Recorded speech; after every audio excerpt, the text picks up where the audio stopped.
is going, kidnapping a young man from Kenya, when a government plans to kidnap people, just like they kidnapped former Minister of Transport under Shagari, what is the name of that chap from Kaduna? The mathematician, the brilliant top minister, Omar Diko. They kidnapped him from London. So this government is now known for kidnapping people. And they spend millions of dollars to their elements in Kanu who help them to kidnap Nnamdi Kanu. So that is the success of Buhari. To kidnap a citizen. Why? Because he's talking about justice for his people. Is that a crime? You may not like his methodology. All Nnamdi Kanu represents is the unjust processes against our people for the past 50 years. And the people we have in government don't appear to understand what is going on. Now they can't go home. Now it is coming down to everybody what the problem is all about. So Nnamdi Kanu is not on his own in what he's saying. After seeing him 2 days ago, I committed myself that I will give support to try to see how our place can be a lot better. Igbos don't destroy. Those who built don't destroy. So nobody can accuse us of being part of a destructive process. Nnamdi Kanu cannot be an exception. He's a boy who loves the interests of this country and especially the interests of his people. All he's asking, put us as part of the system. And if you don't want us to be part of the system, then allow us to be on our own. You cannot be taller than me and be shorter than me at the same time. If we are not part of it, because the 8 years of Buhari, we are not part of the system. And the strongest part of government is the National Security Council. There was nobody from South who was in that council for 8 years. That is where the strategic decisions of every country is taken. So when you come to the Southeast now, it's occupied by military people, you don't know where they're coming from.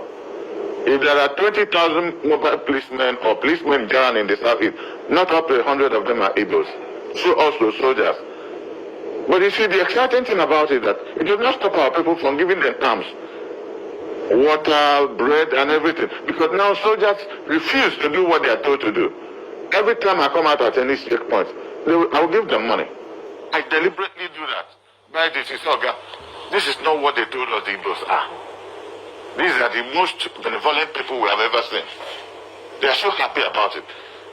So, but all these rascals under whomsoever go about, and like Nnamdi Kanu told me that he said, against anybody killing a security officer who is supposed to protect law and order. And once that is done, they ascribe it back to iPod. It is unfair. Now, I hear you say that most of them are not of the southeastern origin. I mean, you talked about some of the military there, but some people have also argued that the southeast region has turned into a war zone without any external aggressor.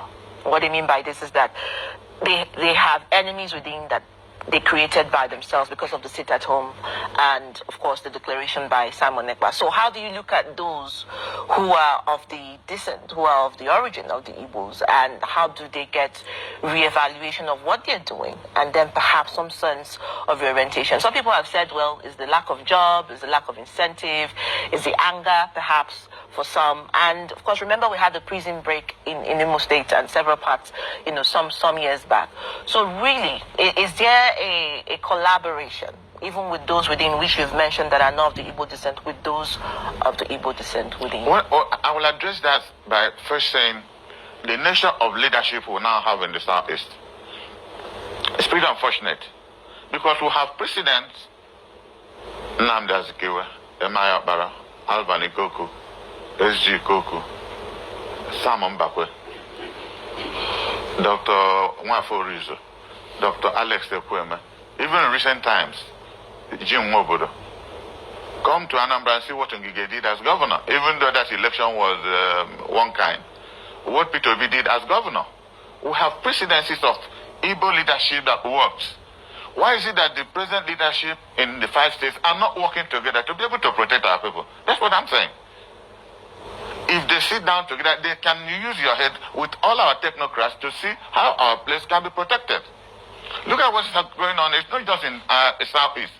Look at the herdsmen problem in Benue Plateau. The bandits in Northwest. The Boko Haram in Northeast. We're a country of violent nomenclature now. Every day, hundreds of people are killed. We're even better in the South. It's only occasional that you hear that 1 or 2 persons are killed here and there. But look at the rest of the